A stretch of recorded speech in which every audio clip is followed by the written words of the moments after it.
ఓం శ్రీ గురుభ్యో నమః. ఓం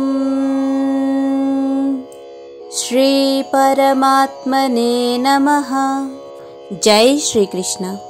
విహాయ కామాన్ యస్సర్వాన్ పుమాశ్చరతి నిస్పృహః నిర్మమో నిరహంకారః సశాంతిమధిగచ్చతి.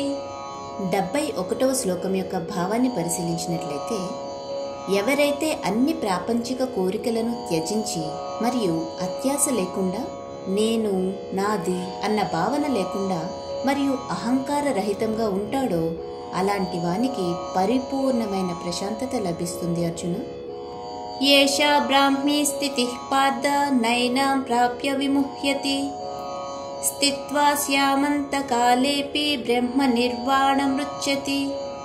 72వ శ్లోకం యొక్క భావాన్ని పరిశీలించినట్లయితే, ఓ అర్జున, జ్ఞానోదయం కలిగిన జీవాత్మ స్థితి ఎలా ఉంటుందంటే, ఒకసారి జ్ఞానోదయం కలిగిన తర్వాత ఇక మళ్ళీ అది మాయలో పడదు.